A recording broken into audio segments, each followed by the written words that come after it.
जिसने कुत्ते के रूप में दूसरा जन्म लिया। लेकिन इस जन्म में भी वह अपने पिछले जन्म की प्रेमिका से दूर न रह सका। है ना इंटरेस्टिंग? आइए फिर शुरू करते हैं आज की ये स्टोरी। कुत्ते के काटने और गोली लगने में तुलना की जा सकती है।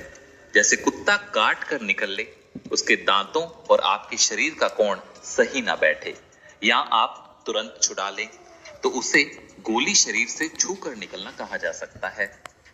फिर दूसरा होता है कुत्ता तसल्ली से शरीर के किसी हिस्से को हपक कर काटे और कुछ सेकंड चिचोड़े भी, तो इसे कहेंगे गोली लगना। अभी रुकिए, तीसरा गोलियों से छलनी होना नहीं सुना क्या?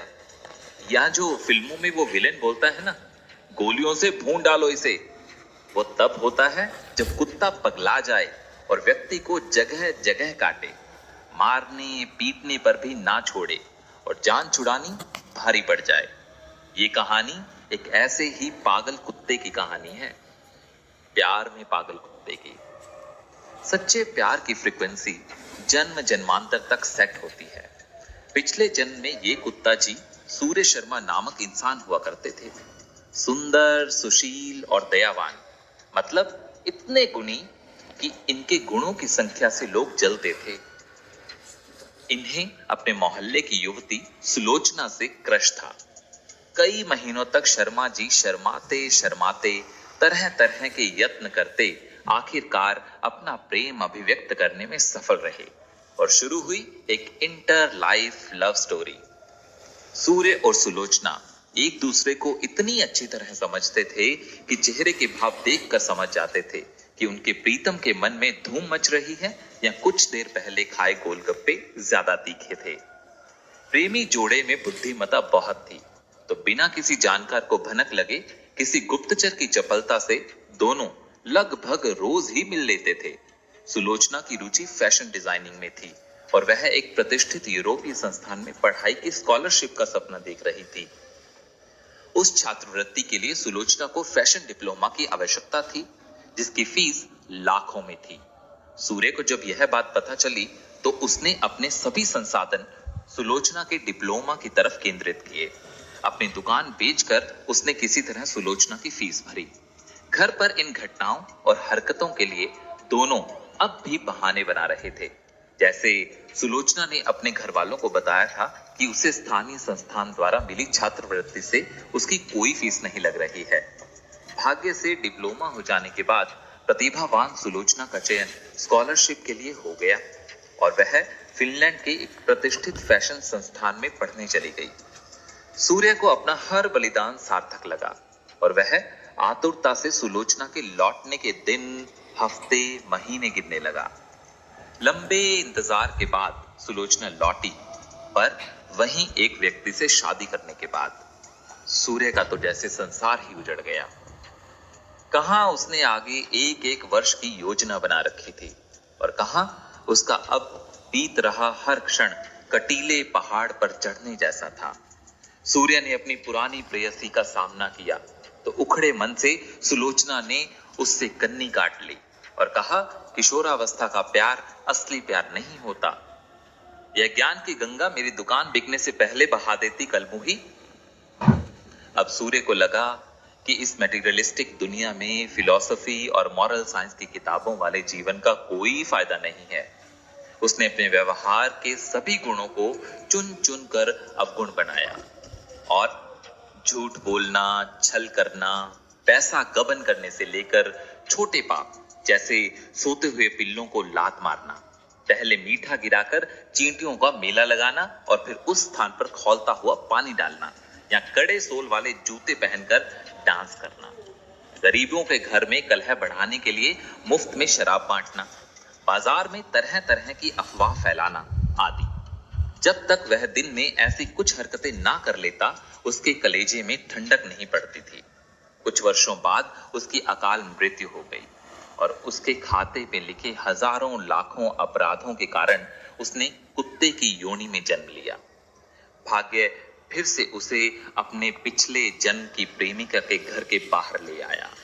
अब सुलोचना एक प्रौढ़ औरत 6 साल के बच्चे की मां थी।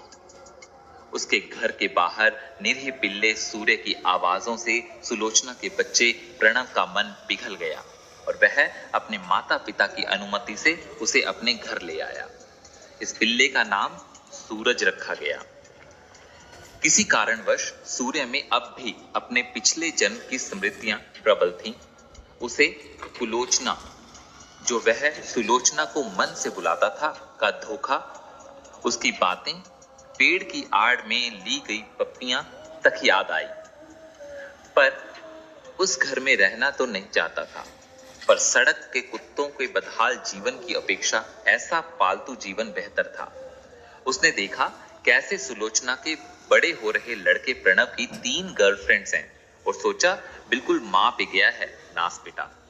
सुलोचना का अपना भव्य बुटीक और एक स्थानीय जरी कला के कपड़ों की दुकान थी। अपना व्यापार बढ़ाने और बड़े स्तर पर प्रचार करने के लिए उसे कुछ निवेशकों की आवश्यकता थी। उसके शहर में घूमने आ रहे कुछ विश्व प्रसिद्ध फैशन डिजाइनर व्यापारियों का प्रतिनिधि मंडल एक अच्छा अवसर था। उसे डर था कि उससे पहले कोई और प्रतिद्वंदी बाजी न मार जाए। आनन फानन में उसने अपने घर के पर्दे, कालीन, गमले, नहाने की बाल्टी तक बदल डाली।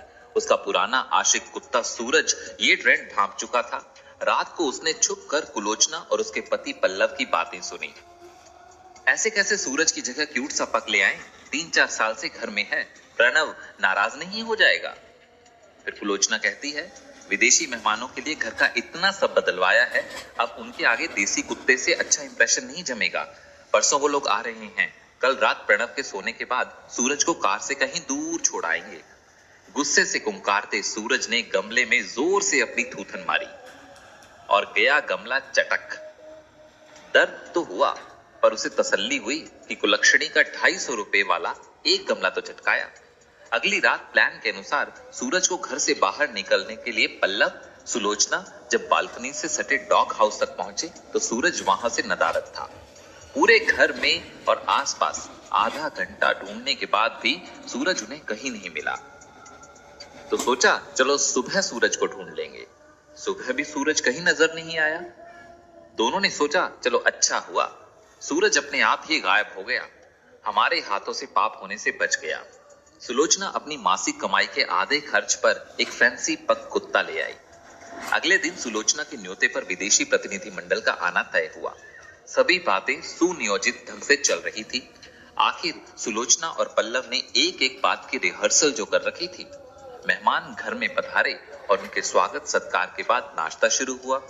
इधर अपने मिशन के तहत गली के सभी कुत्तों के साथ सूरज पहले ही छुपकर घर की छत पर पहुंच चुका था। वो उस शाम घर से निकलकर पास के खाली इमारत में छुप गया था। वैसे तो सड़क के आवारा कुत्ते पालतू कुत्तों से चिढ़ते हैं, पर सूरज की दर्द धोखे वाली प्रेम कहानी सुनकर सबका दिल पसीज गया और उन्होंने सूरज की मदद करने की शपथ ली। अपनी योजना पर रिहर्सल सूरज एंड पार्टी ने भी किया था। अभी मेहमान बैठे ही थे कि अचानक उन पर छत से उतरे दर्जनों कुत्तों का सरप्राइज अटैक हुआ। सूरज अपनी कुत्ती भाषा में अपने टुकड़ी का मार्ग निर्देशन करने लगा, जो वहां मौजूद इंसानों को केवल भौं भौं भू भू सुनाई दे रही थी। सूरज अपनी कुत्ती भाषा में सबको कहता है, साथियों दबोच लो सबको, रास्ते ब्लॉक कर दो। आज इन सबका ऐसा अतिथि देवो भव करके भेजना है कि आगे भारत का नाम सुन के आत्मा खनक जाए इन लोगों की। अपनी अपनी थूथन रगड़ दो, इन सबके मुंह शरीरों पर लिसा दो एक एक को। शरीर के 1.5 मीटर दूर से हाउ क्यूट लवली कह के उठाते हैं और फिर 4 बार हाथ धोते हैं। जर्मोफोब कहीं के, दिखाओ इन्हें भारतीय कीटाणुओं की देशभक्ति। लेटा दो जमीन पर चिचोड़ चिचोड़ के, चाहे कोई हुश करे या डंडा मारे, पर दंत ऐसे गड़ाने हैं कि सबकी खाल में परमानेंट हलंत के निशान पड़ जाएं। निस्तो नाबूद कर दो घर के सारे सोफे फाड़ फाड़ के, फर्नीचर तोड़ दो, राशन नाली में बहा दो। बस वो बात के लिए चॉकलेट केक सरका लेना कोने में। और रुक तो कुलोचना की बच्ची, रात से मैंने सुसु रोक रखा है तेरे 2.5 लाख के डिजाइनर लहंगे को खराब करने के लिए। ना ना उल्टा मुझे पुचकारने या दूध में भीगी ब्रेड जैसे लालच देने की कोशिश मत करना सनम बेवफा, क्योंकि सब प्यार की आग का बदला दिल में धधकता है। ना जाने तमन्ना तो ये संसार भुला देता है। बाल इतने लंबे कैसे हो गए तेरे 2 दिनों में? ओ, नकली एक्सटेंशन बालों वाला जूड़ा। तभी किसी कुत्ते ने गलती से रेडियो चला दिया जिस पर लखा सिंह की भक्ति भेंटे चल रही थी। सूरज, आहा, किसने घड़ा निराला माँ का रंगला चूड़ा, ओ रंगला चूड़ा। मैंने नोच खाया कुलोचना का नकली एक्सटेंशन वाला जूड़ा, ओ नकली जूड़ा। और ये बोटॉक्स के इंजेक्शन लगाकर चेहरा बड़ा टाइट कर लिया है, इस पर काटी तो बनती है। हाँ, गिड़गिड़ा रो, माफी मांग, मैं भी बहुत तड़पा हूँ, वो भी 2 जन्म। कहाँ है तेरा फिरंगी पग? देख, तू उसकी तस्करी नाले पार वाली कॉलोनी से करवाता हूँ, और वो पल्लव वजन की वजह से लंगड़ा लंगड़ा के चलता है ना, उसके दूसरे पैर में काट लेता हूँ, फिर बैलेंस चलेगा। सिर पर कफन बांधकर आए कुत्ते अपनी मिसमिजाहट दूर कर आखिरकार सूरज के कहने पर वहां से दूसरे मोहल्ले के लिए निकल गए। सूरज नगर पालिका की वैन आने तक मोर्चे पर डटकर आतंक मचाता रहा। उसके बंदी बनाए जाने के बाद सुलोचना के घर का दृश्य किसी भूकंप के बाद जैसा था, और वहां उपस्थित सभी पीड़ित किसी बम ब्लास्ट में जीवित बचे लोगों से लग रहे थे। नाक से अधिक मुंह से सांस लेते विदेशी मेहमान तुरंत भारत की सीमा से बाहर निकलने की बुकिंग कराने लगे। सदमे में गमलों की मिट्टी और कुत्तों की लार का ओबटन लगाए फ्रिज के नीचे दबी सुलोचना सोच रही थी कि आखिर उसे किस जन्म के पापों की सजा मिल रही है।